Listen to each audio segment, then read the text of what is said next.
Hi everyone, Steve here. Welcome to this episode of Monday Morning Musings. We are taking a shallow dive into the deep waters of Plato. In the last session, I left you with the idea that Plato was leading us to the idea of God, or our soul in union with God. Was the realization by applying our reason to the perfect mind, the perfect rationality that exists in the universe. The center of the universe, he wouldn't call it a Judeo-Christian God, but the God is the perfect mind, perfect rationality. So in these later stages of Plato's thought, as he's beginning to develop the idea of a perfect idea, and the Neoplatonists would take it even further, just can't go into that today, but the idea of a perfect mind existing in the center of the universe develops very naturally that, well, if there's a perfect mind, there must be a perfect book that reflects the perfect mind, because how else could the perfect mind communicate us to his thought except through a perfect book? So even the doctrine of the inerrancy of Scripture, as some would hold it, has its roots in the thoughts of Platonic perfectionism. But back to the soul for a second. I just wanted to throw that in, show the logic of the connection. If there's this perfect out there, there has to be a corresponding perfect on earth, and that's the Bible. Now, so Plato continues to develop his soul, the idea of the soul, and the idea is the apprehension of the soul was through the application of reason. It is very difficult for us to understand in our culture how serious, how thoughtful and educated people took the discipline and the practice of philosophy. Philosophy defined as the exercise of the reason to ascertain and realize those higher thoughts, those things that are outside of the body, outside of the temporal realm.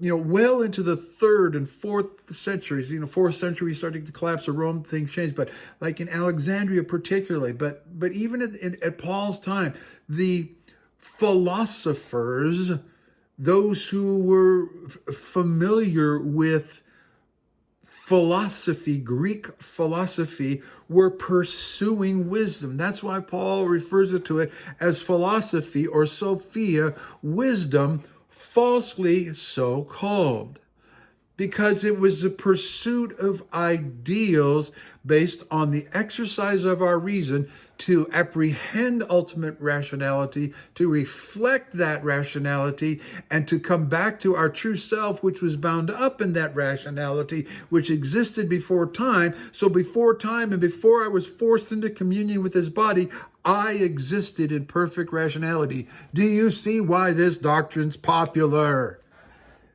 Don't you know that you are God from the beginning? I am God. You are God. We're all God. We all come from God. We got to go back to God. That's stuffed all over Facebook.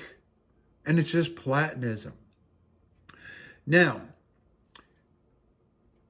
in his later periods, Plato continues to work this doctrine out, and he works it out to such a depth that he makes a statement that's really mind-blowing.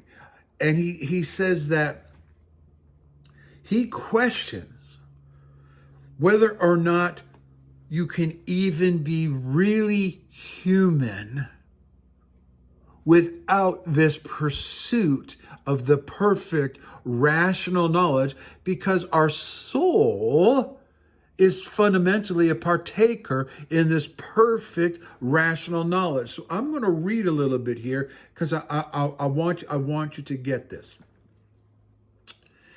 The rational nature of the soul is basic to the Platonic concept. For this concept is found from the Socratic period of his writings, that was earlier, through his most mature thinking found in his later writings. In his Socratic period, his early period, we have Plato discussing the knowledge that is in the soul of man as knowledge which either was always there or was acquired by the soul. He's saying that as humans, the soul existed somehow in perfect knowledge. Well, if your soul existed in perfect knowledge at some time, and it is clearly not perfect now, so what's the goal of the human being? To discover our true humanity. Because I really am a spirit. I'm a spirit being. That's my true humanity. It's always been there. But the church and its bad doctrines have covered it up. So in one of his dialogues, Plato says this, and I'm going to read the whole section of the dialogue. It's not a long section, but I want you to see how serious this is and how philosophy, because they believe this, those who are influenced by the Platonic school, this goes to the core of their idea of what it means to be human. I'm going to read it. This is from his dialogue with Meno, M-E-N-O. And I am certain that no one ever did teach him, and yet he has knowledge. This fact, Socrates, speaking to Socrates, is undeniable. But if he did not acquire the knowledge in this life, where had he learned it at some other time? Clearly, he must have been all the time. Was he not a human? And if these things have always been true thoughts, at the time he was and was not a human, and they only need to be awakened into knowledge by putting questions to him, an abstract person, his soul must have always possessed this knowledge, because if not, he was not a human.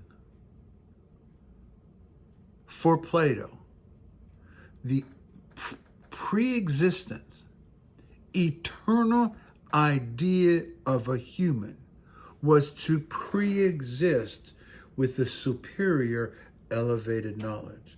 And the pursuit of the noble human, the philosopher versus the person who works in the trades or with his hands. Both the Jews and the Greeks despise the common man and the tradesman. Now, they were dependent on them, but they considered it a lesser than calling, because if you were going to realize your full human potential, your full potentiality, you need to spend your time pursuing, getting back to that original state of knowledge that you had from before time began. And I will see you the next time.